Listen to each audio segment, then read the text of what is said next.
reason that the ships from Earth stopped coming could be World War III, or it could be due to a slow decline of civilization. Why haven't astronauts been back to the moon in over 50 years? It's been over 50 years since Neil Armstrong's moonwalk, but no one's returned since. Technology's improved, so why hasn't NASA gone back to the moon lately? Did something big happen on the moon missions that NASA's not telling us? Neil Armstrong famously said, "That's one small step for man, one giant leap for mankind." Since then, 11 others followed. But it's been a long time since anyone walked on the moon. The moon missions were just the beginning. Something huge is happening in space, and nobody's talking about it yet. Subscribe and like to stay ahead of the curve on the future of space travel. The Apollo missions were amazing, but they were short visits. We never built a permanent base on the moon.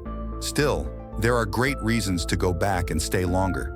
NASA's Artemis program plans to send astronauts back to the moon, maybe even by 2025. This time, a woman will make history as the first to walk on the lunar surface. It's surprising that after the moon landing, we didn't go back for so long. With all the progress we've made, it seemed like we'd be back quickly. So, why the long wait? The world changed, and the space industry changed with it. The US-Russia space race was a legendary rivalry. Each side raced to prove its technological and military superiority. It was a thrilling time, especially for space fans, as the superpowers battled for milestones. But with Cold War tensions rising, events like the Berlin Wall and Cuban Missile Crisis made the space race even more dangerous. Imagine 1957. TVs were black and white. Then suddenly the Soviets launched Sputnik, the first satellite. This was huge. It shocked the US and showed the Soviets might be ahead in tech and weapons. People were amazed by Sputnik, but also afraid. Sputnik meant the Soviets could potentially launch nuclear attacks from space. Scary. The US reacted quickly, launching Explorer 1 and creating NASA to lead space exploration. But it wasn't just about science. National security programs raced to gather intel on the Soviets, turning space into a Cold War battleground. Both sides wanted to prove they were the best.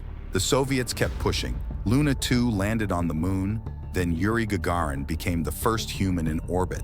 This was a blow for the US, who responded with Project Mercury, first testing their spacecraft with chimpanzees. Alan Shepard became the first American in space in May 1961, but the Soviets were still ahead. It wasn't until President Kennedy's bold declaration to land on the moon that NASA fully focused on that mission. John Glenn became the first American to orbit Earth in 1962, and NASA began preparing for the lunar landing. Despite Project Apollo's later success, there were setbacks. A tragic 1967 launch simulation killed 3 astronauts. Meanwhile, the Soviets debated the necessity of a moon mission and mourned the loss of their top engineer. While they hesitated, the US surged ahead with its space program.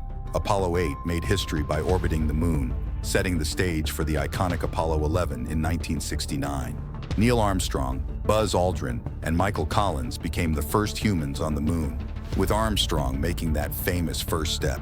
This impossible dream was achieved, proving America's dominance in the space race. Meanwhile, the Soviet Union struggled. Their lunar spacecraft faced setbacks, including a tragic explosion. They couldn't match the success of the US missions. The American public was captivated by space exploration, with television bringing the excitement into their homes. Astronauts became national heroes, inspiring a generation. Americans followed their astronauts' every move, while the Soviets were often seen as the enemy, their space program fueled by communist ambition. Then, in 1975, came a turning point. American astronauts in an Apollo spacecraft docked with a Soviet Soyuz vehicle in orbit. This symbolized a thaw in Cold War tensions. The space race shifted, with each country exploring different paths. However, despite this hopeful start, NASA's dreams of returning to the moon faced major obstacles. Money became a major problem for space exploration, especially human missions. NASA has huge projects: the James Webb Telescope, missions to Mars, the asteroid belt, the list goes on. But these cost a lot. In 2022, NASA got $24 billion, with Biden aiming to increase it slightly. Still, this money is spread thin across NASA's many goals, leaving little for new programs. Meanwhile, The U.S. military received a staggering $858 billion in 2023, dwarfing NASA's budget. This is a big change from NASA's peak funding back in 1965. NASA used to get 4% of the federal budget. Now, it's down to a tiny 0.4%. This makes ambitious goals very difficult. A modern moon mission might cost $104 billion over 13 years. When you adjust for inflation, that's even more staggering than the original Apollo program cost. The huge cost of human space travel makes political support hard to get. Many say NASA's budget just isn't enough for moon missions. A former astronaut even criticized the budget, calling it inadequate for NASA's goals. A former astronaut criticized NASA's budget as too small for moon missions. Jim Bridenstine, NASA head under the Trump administration, argued that politics, not science or tech, are the biggest reason we haven't already been back to the moon and maybe even Mars. He believes without political roadblocks, we would have achieved those milestones long ago. American politics are a major hurdle for space exploration.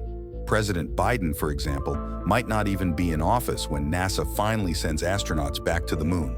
It's hard to rely on a president's promise to return to the moon by 2025 or later, when they may not even be in office to see it through. Designing, building, and testing spacecraft for human missions takes years, much longer than one presidency.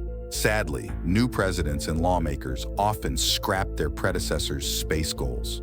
This leads to major delays. For example, in 2004, Bush tasked NASA with replacing the space shuttle and going back to the moon. NASA created the Constellation program, but it was later canceled, leaving NASA adrift.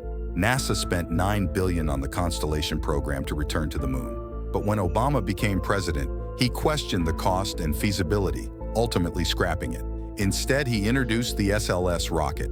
Trump kept the SLS rocket but shifted the focus to the moon and Mars, aiming for a 2024 moon landing with the Artemis program. These changes caused delays and wasted money. Surprisingly, President Biden hasn't scrapped Artemis or the Space Force. This breaks the pattern of presidents changing space plans when they take office. Buzz Aldrin believes stable political leadership, like during the Apollo era, is key to overcoming obstacles in space exploration. Congress and the president need to work together for sustained support. He also thinks the public shapes space policy by electing officials who care about it. Despite mixed interest in the moon, only 53% thought Apollo was worth it. There's agreement NASA should return. There's less support for crewed missions, though, only 38%, with some favoring robots instead. Mars exploration has wider support, with 68% of Americans wanting to land a probe on the red planet. The public's space goals are shifting. While most Americans want to land a probe on Mars, a staggering 91% prioritize scanning for dangerous asteroids over revisiting the moon. NASA needs to keep this in mind. The new Space Launch System, SLS rocket, is a game changer. It's even bigger and more powerful than the iconic Saturn V that took astronauts to the moon. The Saturn V's 5 engines produced 7.5 million pounds of thrust, launching 9 successful moon missions. Some experts believe the moon could eventually be part of our everyday economy, with affordable trips becoming possible. Astronauts are confident that we'll return to the moon and even reach Mars. It's only a matter of time. What do you think about this exciting period in space exploration? Share your thoughts in the comments below. Thanks for watching, and hey, be sure to click the next video for more awesome content.